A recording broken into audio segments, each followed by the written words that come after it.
नैमिषारण्य ऋषिया सौनकादयः अपृच्छन्मुनयः सर्वे सूतं पौराणिकं खलु। एकदा एक बार नैमिषारण्य ऋषिया सौनकादय, एक बार नैमिषारण्य तीर्थ में सौनकादि 88,000 ऋषियों ने, एक नहीं 10 नहीं 100 नहीं 1000 नहीं 88,000 ऋषियों ने श्री सूत जी महाराज से पूछा कि इस कलयुग में वेद विद्या रहित मनुष्य को प्रभु भक्ति किस प्रकार मिलेगी। अब आप लोगों ने नैमिषारण्य का जो है वर्णन हर कथा में सुना है। नैमिषारण्य तीर्थ है कहाँ? नैमिषारण्य तीर्थ आपका जो है उत्तर प्रदेश के लखनऊ जनपद के पास एक जनपद है जिसका नाम है सीतापुर। सीतापुर जनपद के पास एक जनपद और है जिसका नाम हरदोई है, हरदोई। तो हरदोई और सीतापुर के बिल्कुल बॉर्डर है, वहाँ पर समी मध्य में उसकी जो सीमा रेखा है वो माता गोमती है। वहाँ पर धेनुमती, जिसको गोमती नदी भी बोलते हैं, तो गोमती नदी का प्राकृतिक पीलीभीत सभी जानते हैं। और नैमिषारण्य तीर्थ को पूरी पृथ्वी का केंद्र माना गया है। और नेमि का अर्थ होता है धुरी और अरण्य का मतलब होता है जंगल, यानी कि पूरी पृथ्वी का जो केंद्र है वो नैमिषारण्य तीर्थ है। और बाबा तुलसी ने लिखा है रामचरितमानस में, तीर्थ वर नैमिष विख्याता अति पुनीत साधक सिद्धाता। तीर्थ वर नैमिष विख्याता, अगर तीर्थ राज प्रयाग है तो तीर्थ वर नैमिष है। तीर्थराज तीर्थों का राजा जो प्रयाग है, और तीर्थों में जैसे सर्वश्रेष्ठ जो तीर्थ है उसको नैमिषारण्य तीर्थ है, क्योंकि वहां पर सारे तीर्थ हैं। वहां पर 18 पुराणों की रचना हुई है। वहां श्री सूत जी महाराज ने भागवत कथा सुनाई है। वैसे ही जब सूत जी महाराज से ये सभी 88,000 ऋषि पूछते हैं कि इस कलयुग में वेद विद्या रहित मनुष्य को प्रभु भक्ति किस प्रकार मिलेगी, तो उनका उद्धार कैसे होगा। इसलिए हे मुनि, ऐसा तप कहिए जिसको करने से थोड़े समय में ही उनको पुण्य प्राप्त हुए और जो है वो सभी दुख शोक आदि से दूर हो जावे। तब सर्वशास्त्र के आधार श्री सूत जी महाराज ने बोला, हे वैष्णव पूज्य, आप सबने प्राणियों की सबसे उत्तम बात पूछी है। अब मैं उस श्रेष्ठ प्रश्न कहूंगा जिस व्रत को नारद जी ने लक्ष्मी नारायण से पूछा था। लक्ष्मीपति ने मुनि श्रेष्ठ नारद से कहा था। सो ध्यान से सुनो। एक समय योगीराज नारद दूसरों के हित की इच्छा से अनेक लोगों में भ्रमण करते हुए मृत्यु लोक में आ पहुंचे। वहां उन्होंने देखा कि मृत्यु लोक में जो है अनेक प्रकार से जो प्राणी दुख पा रहे हैं, उनका मन बहुत द्रवित हुआ। तो वहां से प्रस्थान किया, अंतर्ध्यान हो गए मृत्यु लोक से सीधे बजे विष्णु लोक। वहां पर भगवान को जो है पीत वर्ण में भगवान चारों भुजाएं शंख चक्र गदा पद्म धारण कर भगवान को जब देखा ध्यान अवस्था में, तो नारद जी जो स्तुति करने लगे, हे भगवान, आपका न आदि है न मध्य है न अंत है, आप निर्गुण स्वरूप है, निर्विकार है, आपकी माया को कौन जान सकता है, आप प्रसन्न होइए और मेरी विनती को सुनिए। तब भगवान ने आंखें खोली तो नारद से कहा कि हे मुनि श्रेष्ठ नारद, आपका आगमन किस हेतु आना हुआ है यहाँ पर आपको, तो वह निसंकोच कहो। तब नारद जी ने कहा, हे प्रभु, इस मृत्यु लोक में जो जन्म सभी प्राणी हैं 84 लाख योनियों में अनेक जो जन्मे प्राणी हैं, सभी किसी न किसी प्रकार से दुख भोग रहे हैं, कष्ट भोग रहे हैं। तो इनका उद्धार कैसे होगा? कोई ऐसा उपाय बताइए जिससे इनके सभी दुख दर्द दूर हो जाए। तब भगवान बोले, हे नारद, मनुष्य की भलाई के लिए तुमने उत्तम बात पूछी है। जिस काम को करने से मनुष्य मोह से छूट जाता है वो मैं कहता हूँ, सुनो। बहुत पुण्य देने वाला सूरज तथा मृत्यु लोक दोनों में दुर्लभ एक उत्तम व्रत है जिसका नाम है सत्यनारायण व्रत कथा। और इसको विधि पूर्वक जो भी करता है वो आयु पर्यंत सुख भोग कर अंत में मोक्ष को प्राप्त होता है। श्री भगवान के वचन सुनकर नारद मुनि बोले ना, नारद मुनि ने कहा कि उस व्रत का जो है फल क्या है, क्या विधान है, व्रत को किया और किस दिन यह व्रत करना चाहिए। भगवान बोले, दुख शोक आदि को दूर करने वाला, धन धान्य आदि को बढ़ाने वाला, सौभाग्य तथा संतान को देने वाला यह व्रत सभी स्थानों को विजय कराने वाला है। और भक्ति और श्रद्धा के साथ किसी भी दिन मनुष्य से सत्यनारायण कथा को जो है प्रातः अथवा सायंकाल को ब्राह्मणों सहित, ब्राह्मण ना हो तो अपने परिवार लोगों के साथ, परिवार ना हो तो अपने बंधु बांधव पड़ोसियों के साथ मिलकर कथा को सुने, क्योंकि कथा जितने लोगों के कानों में जाएगी वो कल्याणकारी होगी और जिनका कल्याण होगा उसका फल आपको मिलेगा। यानी कि आपको पुण्य का चक्रवृद्धि ब्याज मिलेगा। इसीलिए देखा वो रामचरितमानस जब भी होती है तो साउंड लगाया जाता है। क्यों? कि रामचरितमानस की कथा का जहां तक ध्वनि प्रसारण के अंतर से ध्वनि जाए, उतने लोगों को, जितने लोगों के कान में पड़े, चाहे पुष्प पक्षी हो, चाहे जीव हो, चाहे कोई भी हो, उन सबका उतने स्थान का कल्याण हो जावे। और बाबा तुलसी कहते हैं कि भाव कुभाव अनक आलसहु नाम जपत मंगल दिशि दसु। भाव से भगवान का नाम भजन करें, कुभाव से अनायास, आप भाव भी नहीं है तब भी भगवान का नाम ले रहे हैं, अनक अनायासी, आलसु आलस्य में, कैसे भी भगवान का नाम ले रहे हैं तो भी आपका कल्याण होगा। नाम जपत मंगल दिशि दसु, और नाम जपने से 10 दिशाओं में मंगल होगा।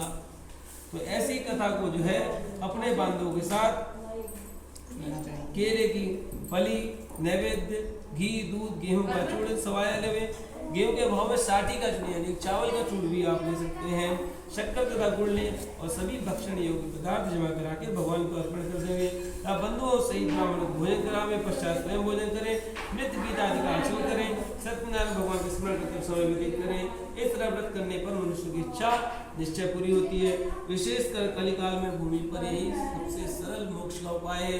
जय जय श्री रेवाखंडे सत्यनारायण व्रत कथायां प्रथमोध्यायः। सत्यदेवार्पणमस्तु। बोलो सत्यनारायण भगवान की जय। पूरा फूल ले लीजिए, ऐसे हाथ टेक लगा के मत बैठिए, ऐसे बैठे आराम से, आसन चेंज करते रहिए, कोई बात नहीं, पैर चेंज करते रहो कभी। द्वितीय अध्याय। सूत जी बोले, हे ऋषि, जिसने पहले समय में इस व्रत को किया उनका इतिहास कहता हूँ, ध्यान से सुनो। सुंदर काशीपुरी नगरी में एक अत्यंत निर्धन ब्राह्मण रहता था और भूख और प्यास से बेचारों को नित्य पृथ्वी पर घूमता था।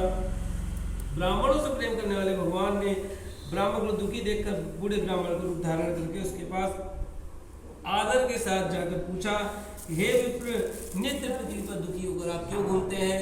ब्राह्मण बोला, मैं गरीब निर्धन ब्राह्मण हूँ, भिक्षा के लिए घूमता हूँ और जो भी भिक्षा से धन मिलता है उससे मेरा जीवन चलता है। तो वृद्ध ब्राह्मण बोले कि सत्यनारायण भगवान का जो व्रत है ये मनोवांछित फल देने वाला है, तू इसको कर। ब्राह्मण से व्रत का सारा विधान जानकर उस बूढ़े लकड़हारे को, उस ब्राह्मण को जो है रात में नींद नहीं आई और मन में निश्चय किया कि जो ब्राह्मण ने बताया है उपाय उसको मैं अवश्य करूँगा। और अगले दिन भिक्षा के लिए चला गया। भिक्षा में उस दिन बहुत सारा धन मिला, जिससे बंधु बांधवों के साथ उसने सत्यनारायण व्रत को किया। इसके करने से वह ब्राह्मण सभी दुखों से छूटकर अनेक प्रकार की संपत्तियों से युक्त हुआ। उस समय से वह ब्राह्मण हर मास जो है भगवान का व्रत पूजन करने लगा। इस तरह सत्यनारायण भगवान के व्रत को जो करेगा वह मनुष्य सभी दुखों से छूट जाएगा। इस तरह नारद जी से नारायण का कहा हुआ यह व्रत मैंने तुमसे कहा, हे विप्रो, अब मैं और क्या कहूँ? ऋषि बोले, हे मुनीश्वर, संसार में इस ब्राह्मण से सुनकर किस किसने इस व्रत को किया, वह भी हमारी सुनने की प्रबल इच्छा है। सूत जी बोले, हे मुनियों, जिसने इस व्रत को किया वह सब सुनो। एक समय एक ब्राह्मण धन और ऐश्वर्य के अनुसार बंधु बांधवों के साथ व्रत करने को तैयार हुआ। उसी समय एक लकड़ी बेचने वाला बूढ़ा आदमी आया और बाहर लकड़ियों को रखकर ब्राह्मण के मकान में गया। प्यास से दुखी लकड़हारा उनको व्रत करते देखकर ब्राह्मण को नमस्कार कर कहने लगा, आप यह क्या कर रहे हैं? इसको करने से क्या फल मिलता है? कृपा मुझसे को। ब्राह्मण ने कहा, यह सभी मनोकामनाओं को पूर्ण कराने वाला भगवान सत्यनारायण का व्रत है और इनके पूजा के प्रभाव से मेरे घर में धन धान्य की वृद्धि हुई है। ब्राह्मण से इस व्रत के बारे में जानकर लकड़हारा बहुत प्रसन्न हुआ। चरणामृत देव प्रसाद पाकर अपने घर को गया। लकड़हारे ने अपने मन में इस प्रकार संकल्प लिया कि आज नगर में लकड़ी बेचने से जो धन मिलेगा उससे मैं भगवान का पूजन करूंगा, व्रत करूंगा। यमन में विचार कर बूढ़ा लकड़हारा जो है लकड़ियां अपने सिर पर रखकर जिस नगर में धनवान लोग रहते थे वहां चला गया। उसे अन्य दिनों से उस दिन चौगुना धन मिला और उस धन से उसने अति प्रसन्न होकर पके केले की फली, शक्कर, घी, दूध यानी कि जितनी भी पूजा की सामग्री होती है उन सभी को एकत्रित किया और भगवान का व्रत और पूजन किया। और उस व्रत के प्रभाव से वह बूढ़ा लकड़हारा धन पुत्र आदि से युक्त हुआ और संसार के समस्त सुखों को भोग कर अंत में वैकुंठ को चला गया। जय जय श्री देवाखंड सत्यनारायण कथायां द्वितीयोध्याय सत्यदेवार्पणमस्तु। बोलो सत्यनारायण भगवान की जय हो।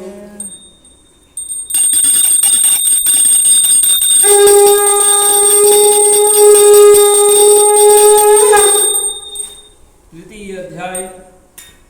सूत जी बोले, हे श्रेष्ठ मुनियों, अब आगे की कथा कहता हूँ, सुनो। पहले समय में उल्कामुख नाम के एक बुद्धिमान राजा थे, सत्यवक्ता थे, जितेंद्रिय थे। सत्यवक्ता यानी सत्य बोलने वाले, जितेंद्रिय यानी कि अपने इंद्रियों पर जीतने वाले, अपने इंद्रियों को वश रखने वाले।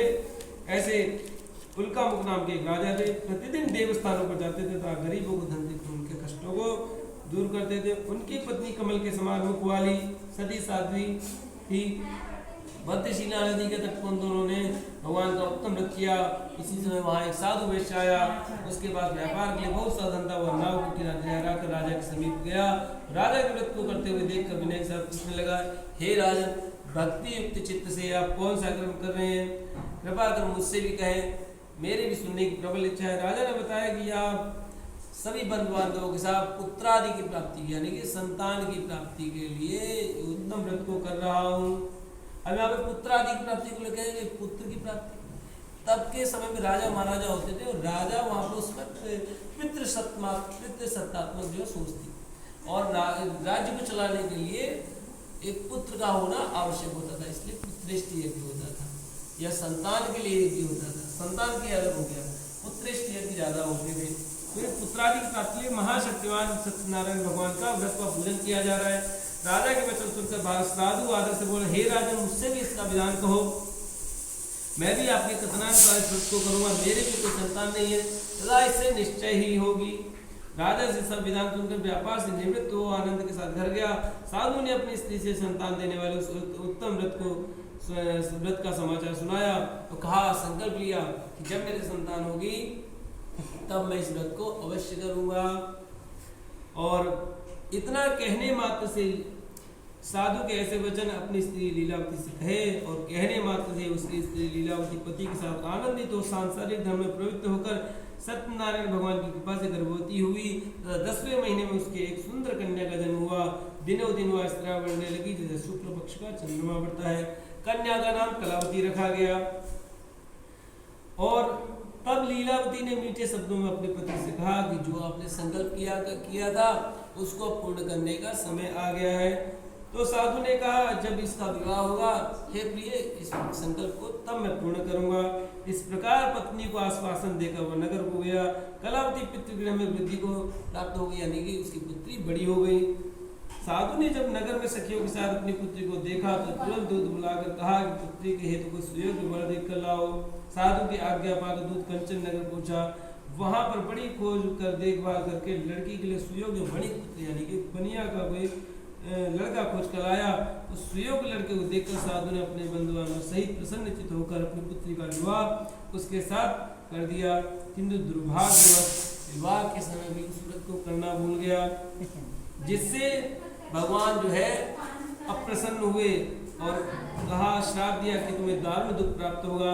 अपने कार्य में कुशल साधु बनिया जामाता सहित दामाद सहित समुद्र के समीप स्थित रत्नपुर नगर में गया और दोनों ससुर जमाई चंद्रकेतु राजा के नगर में व्यापार करने लगे। एक रोज भगवान सत्यनारायण भगवान की माया से कोई चोर जो है राजा का धन चुरा कर भागा जा रहा था। और जब सिपाहियों को आता देखा तो उसने वो जो धन था जहाँ ये ससुर और जमाई रुके हुए तो वहीं पर उस धन को छोड़ दिया और वहां से भाग गया। जब सिपाहियों ने उस धन को साधु और साधु के दिमाग के पास दिखा देगा तो उन्होंने कहा, यही चोर है। दोनों को पकड़ के ले गए, राजा के समक्ष खड़ा कर दिया। तो राजा, हम आपके दोषियों को लाए हैं तो आप सजा सुनाए। राजा ने कहा कि इनको कठोर कारावास दो। जो है कारावास में डाल दिया और उनका जो सभी धन था वो भी छीन लिया, क्योंकि राजा ने सोचा कि ये भी कहीं ना कहीं से चुरा के लाए होंगे। सत्यनारायण भगवान के श्राप द्वारा उनकी पत्नी भी घर पर बहुत दुखी हुई और घर पर जो धन रखा था चोर चुरा कर ले गए। शारीरिक व मानसिक पीड़ा तथा भूख प्यास से दुखी तो अन्य की चिंता में कलावती एक ब्राह्मण के घर गई। वहाँ उसने सत्यनारायण भगवान का व्रत होते देखा, फिर कथा सुनी, प्रसाद ग्रहण कर रात को घर आई। माता ने कलावती से कहा, हे पुत्री, अब तक कहाँ रही हो, तेरे मन में क्या है? कलावती बोली, हे माता, एक ब्राह्मण के घर से सत्यनारायण भगवान का व्रत देखा है। कन्या के वचन उनका लीलावती भगवान के पूजन की तैयारी करने लगी। ध्यान आ गया कि हमसे क्या गलती हुई है। लीलावती ने परिवार और बंधुओं से श्री सत्यनारायण भगवान का पूजन किया और मांगा कि मेरे पति दामाद शीघ्र आ जावे। साथ ही प्रार्थना की, हम सबका अपराध आप क्षमा करें। सत्यनारायण भगवान की इस व्रत से संतुष्ट हो गए और राजा चंद्रकेतु को स्वप्न में दर्शन दिया। हे राजन, साधु और इसके दामाद हैं, इन दोनों को छोड़ दो और जो भी धन लिया है उसको भी दे दो, नहीं मैं तुम्हारा सब धन राजा दिल है नष्ट कर दूंगा। तो ऐसा जो स्वप्न था राजा ने सुनाया तो मंत्रणा ली और ये निर्णय लिया कि इन दोनों को छोड़ दिया जाए। कि तब के राजा लोग जो है स्वप्न की बातों को भी मानते थे। और आजकल तो सामने कहा जाता है कि ऐसा नहीं करना है, ऐसा नहीं करना है, ऐसा नहीं करना है, सामने वाला व्यक्ति वही करता है, तो स्वप्न की बातों को भी मानते हैं।